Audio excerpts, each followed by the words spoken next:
Hello అండి. నేను మీ doctor Lokeshwar. Consultant homeopathic physician, doctor care homeopathy. So, ఈ మధ్య కాలం లోపల 60 సంవత్సరాలు దాటిన వాళ్ళ లోపల కూడా మనం చూసేటువంటి ప్రధానమైనటువంటి సమస్య లోపల ఒకప్పుడేందంటే మోకాళ్ళ నొప్పులు, నడుము నొప్పులు 60 సంవత్సరాలు దాటినాయంటే మోకాళ్ళ నొప్పులొస్తున్నాయి, నడుము నొప్పులొస్తున్నాయని చాలామంది వచ్చేవాళ్ళు. ఫిజికల్ యాక్టివిటీ ప్రాపర్‌గా మెయింటైన్ చేయడం, హెల్తీ లైఫ్ స్టైల్ మెయింటైన్ చేస్తున్నారు. బట్ వాళ్ళ లోపల వచ్చినటువంటి సమస్య ఏంటి అనంటే ఎరెక్టైల్ డిస్‌ఫంక్షన్. 60 సంవత్సరాలు దాటిన ఈ డాక్టర్ గారు మేమిప్పుడు సెక్స్ చేయగలుగుతామా? అంటే ఫిజికల్‌గా చాలా ఫిట్‌గా ఉన్నాను, హెల్తీగా ఉన్నాను, డయాబెటిస్ లేదు, హైపర్‌టెన్షన్ లేదు, ఆహ్, ఇంకే కొలెస్ట్రాల్ గూడా అంత కంట్రోల్‌లో ఉంది. బట్ సెక్స్ యాక్టివిటీకొచ్చినప్పుడు నేను చేయలేకపోతున్నా అని చెప్పేసి చాలామంది బాధపడుతున్నారు. చాలామంది మన దగ్గరికొస్తున్న వాళ్ళు.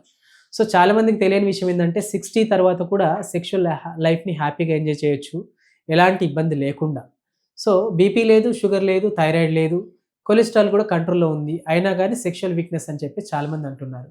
సో, యూజువల్‌గా ఏందనంటే ఇక్కడికొచ్చేసరికి 60 సంవత్సరాలు దాటింది. ఇప్పుడు ఇంకేం యాక్టివిటీ ఉంటది? మనం ఇంకా యాక్టివ్‌గా ఉంటామా? సెక్స్ చేయగలుగుతామా? అని చెప్పేసి చాలామంది అనుకుంటుంటారు. చాలా మందిలో ఉన్నటువంటి అపోహ అనమాట.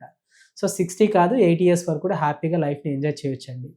సో, యూజువల్‌గా ఏందనంటే 45, 50 తర్వాత బాడీ లోపల కొంతవరకు టెస్టోస్టెరాన్ సీక్రెషన్ తగ్గడం వాస్తవమే. బట్ మీరు ఫిజికల్ యాక్టివిటీని ఇంప్రూవ్ చేసుకుంటూ హెల్తీ లైఫ్‌ని లీడ్ చేసుకుంటూ ఉన్నట్లయితే 60 తర్వాత కూడా సెక్స్‌లో హ్యాపీగా ఉండడానికి అవకాశం ఉంటుంది. యూజువల్‌గా ఆడవాళ్ళ లోపల 45 తర్వాత, 50 తర్వాత మెనోపాజ్ అనేది ఉంటుంది. అట్ ద సేమ్ టైమ్ మగవాళ్ళ లోపల కూడా 45, 50 తర్వాత 60 ఎంటర్ అవుతున్నాం, ఓల్డ్ ఏజ్ ఎంటర్ అవుతున్నాం అని అన్నప్పుడు బాడీ లోపల హార్మోన్స్ అనేవి కొంతవరకు తగ్గడానికి వాస్తవమే. మన మజిల్ టోన్ తగ్గిపోవడం, బోన్ స్ట్రెంత్ తగ్గిపోవడం ఇవన్నీ కూడా వాస్తవమే. కాకపోతే మనం తీసుకున్నటువంటి ఆహారం లోపల కాల్షియం ఎక్కువ ఉన్నటువంటి ఆహార పదార్థాలు తీసుకోవడం, విటమిన్స్ మన శరీరానికి ఎంత అవసరమో అంతవరకు వైటమిన్ టాబ్లెట్స్ కానీ, సప్లిమెంట్స్ కానీ తీసుకుంటూ వైటమిన్స్‌ని సపోర్టివ్‌గా డైట్ అనేది మెయింటైన్ చేసుకుంటూ ప్రాపర్ హోమియోపతి మెడిసిన్స్ అనేది వాడినట్లయితే సెక్షువల్ యాక్టివిటీని కూడా 60 లోపల కూడా మనం ఎంజాయ్ చేయడానికి అవకాశం ఉంటుంది. సో, 60 దాటిపోయామనంటే ఏదో అయిపోయింది ఇంకా లైఫ్ అయిపోయిందన్నట్టు ఫీల్ అవ్వాల్సిన అవసరం లేదు. చాలామంది లోపల ఏందనంటే ఎస్పెషల్లీ పర్ఫార్మెన్స్ యాంగ్జైటీ అనేది యూజువల్‌గా 25, 30 ఇయర్స్ లోపల ఎలా ఉంటుందో 60 తర్వాత కూడా పర్ఫార్మెన్స్ యాంగ్జైటీ అనేది చాలా మందిలో చూస్తుంటాం. అంటే 20, 25 మధ్య లోపల 25 తర్వాత ఏందంటే పెళ్ళైన కొత్తలో సెక్స్ చేస్తామా? చేయమా? సెక్స్ చేస్తే వీర్యం తొందరగా పడిపోతుందేమో, పార్ట్నర్ హ్యాపీగా ఫీల్ అవుతారో కారో అని చెప్పేసి చాలా మందిలో అపోహ ఏ విధంగా ఉంటుందో, ఎట్ ద సేమ్ టైమ్ 60 తర్వాత కూడా నాకిప్పుడు ఎనర్జీ ఉందా? నేను చేయగలుగుతానా? చేయలేనేమో, నా పార్ట్నర్ హ్యాపీగా ఫీల్ అవ్వదేమో అని చెప్పేసి చాలామంది కూడా యాంగ్జైటీ అనేది చాలా మంది లోపల ఉంటుంది. దీన్నే పర్ఫార్మెన్స్ యాంగ్జైటీ అని చెప్తుంటారనమాట.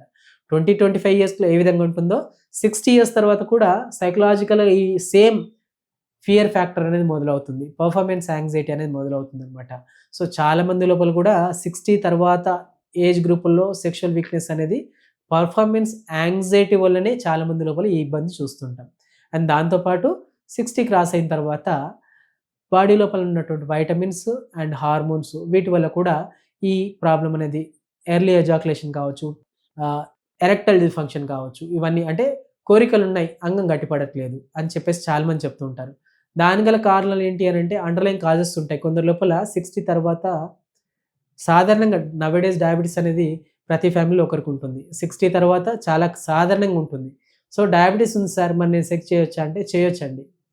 షుగర్ లెవెల్స్‌ని హ్యాపీగా కంట్రోల్‌లో ఉంచుకొని, షుగర్ లెవెల్స్‌ని కంట్రోల్‌లోకి తీసుకుంటూ డయాబెటిక్ ఎరెక్టల్ డిస్‌ఫంక్షన్ సమస్యను అధిగమించడానికి హోమియోపతి లోపల మెడిసిన్స్ చక్కగా ఉన్నాయి. దీని లోపల ఏందంటే అంగానికి సంబంధించినటువంటి రక్తనాళాలు కావచ్చు, అంగానికి సంబంధించినటువంటి నర్వ్స్ వీక్‌గా ఉండడం వల్ల సెక్షువల్ యాక్టివిటీస్ అనేది ఉండదనమాట. అంటే అంగం గడిపడుతుంది. కానీ త్వరగా వీర్యం అనేది పడిపోవడం అనేది 60 తర్వాత చాలా మందిలో ఉన్నటువంటి సమస్య. సో, అలాంటి సమస్యను అధిగమించడానికి కూడా హోమియోపతి లోపల మెడిసిన్స్ ఉన్నాయి. కొందరి లోపల 60 తర్వాత హైపర్ టెన్షన్ ఉంటుంది, కొలెస్ట్రాల్ ఉంటుంది, ఒబేసిటీ సమస్య ఉంటుంది. సో, హైపర్ టెన్షన్ ఉన్నప్పుడు క్రానిక్‌గా రెగ్యులర్‌గా మెడిసిన్స్ బీపీకి సంబంధించినటువంటి మెడిసిన్స్ వాడుతున్నప్పుడు దాని లోపల బీపీతో పాటు బ్లడ్ సర్క్యులేషన్ అనేది బాడీలో ఉన్నటువంటి ప్రతి ఆర్గాన్‌కి తగ్గించడం ఈ బీపీ మాత్ర యొక్క ముఖ్య ఉద్దేశ్యం. సో, అంగానికి సంబంధించి అంగానికి సంబంధించినటువంటి రక్త ప్రసరణ కూడా తగ్గిపోయినప్పుడు మనకు ఈ ఎరెక్టైల్ డిస్‌ఫంక్షన్ అనేది రావడానికి అవకాశం ఉంటుంది. సో, దానికి రిలేటెడ్‌గా మెడిసిన్స్ అందిస్తూ అంగానికి రక్త ప్రసరణ సరిగ్గా జరిగేలాగా చేసినట్లయితే సెక్షువల్ లైఫ్‌ని హ్యాపీగా ఎంజాయ్ చేయడానికి అవకాశం ఉంటుంది. మరెందుకు ఆలస్యం 60 తర్వాత నేను ఎంజాయ్ చేయలేకపోతున్నానని మీరు బాధపడాల్సిన అవసరం లేదు. స్క్రీన్ మీద స్క్రోల్ అవుతున్నటువంటి నంబర్‌కి కాల్ చేసి మీ దగ్గర ఉన్నటువంటి డాక్టర్ కేర్ హోమియోపతిని సంప్రదించండి. ఖచ్చితంగా ప్రీమేచ్యూర్ ఎజాకులేషనే కావచ్చు, ఎరెక్టైల్ డిస్‌ఫంక్షనే కావచ్చు, పూర్తిగా అధిగమించడానికి మెడిసిన్స్ అందిస్తారు. హ్యాపీగా ఉండొచ్చు.